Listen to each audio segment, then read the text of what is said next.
Okay, so here's something to think about.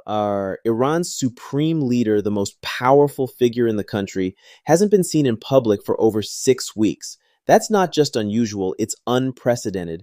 And it's raising all kinds of questions about who's really in charge. Let's get into it. Welcome to DeActa Daily Digest. I'm Joseph. And I'm Juniper. Here are today's top stories. So let's start with Mojtaba Khamenei, Iran's new supreme leader.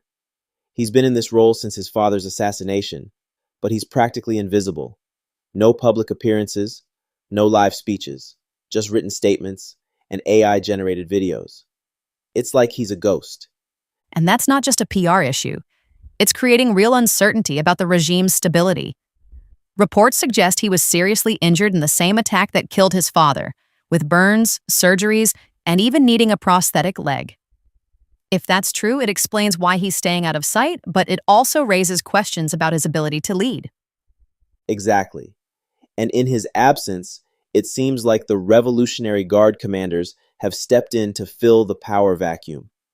They're making the big decisions: military strategy, foreign policy, even negotiations with the US. It's a collective leadership model, which is a huge shift from how things worked under his father. That's such a dramatic change. Under Ayatollah Ali Khamenei, the supreme leader had absolute authority.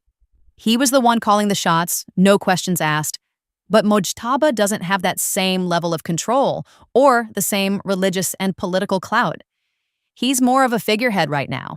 And that's a dangerous position to be in, especially with everything Iran is dealing with. There's the ongoing war with the US and Israel, the naval blockade in the Strait of Hormuz, and these incredibly fragile negotiations in Pakistan. It's like every decision they make could either stabilize the regime or push it closer to collapse. And those negotiations are a perfect example of how precarious things are.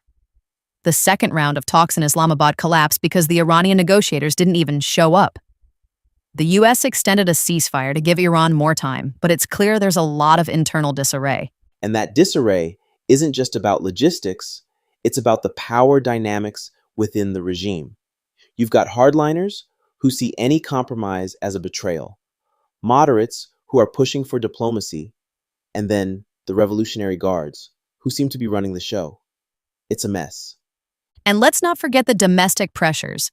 Pro-regime crowds are rallying in support, but even they are scrutinizing every move the leadership makes. There's this constant tension between appeasing hardliners and addressing the economic and social toll of the conflict. And then there's Trump. He's been very vocal about the situation, describing the current Iranian leadership as reasonable compared to their predecessors, but also using every opportunity to highlight their internal divisions. His comments about the regime being fractured and the US having total control over the Strait of Hormuz are clearly designed to sow more discord. And it's working to some extent.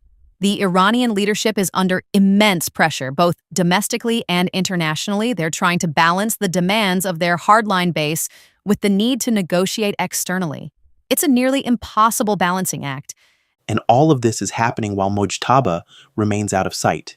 His absence creates this vacuum that the Revolutionary Guards are filling, but it also leaves room for speculation and uncertainty. Will he eventually step up and assert more control? Or is this collective leadership model the new normal for Iran? That's the big unknown. What we do know is that this moment feels like a turning point. Whether it's the war, the negotiations, or the internal power dynamics, the decisions being made right now will shape Iran's future in profound ways. And it's a reminder of how fragile even the most entrenched regimes can be. When a leader like Ali Khamenei is suddenly removed, it's not just about replacing him, it's about figuring out how to maintain stability in a system that was built around his authority. Exactly. And in this case, that stability is being tested on multiple fronts. It's a battle for survival, not just for Mojtaba, but for the entire regime.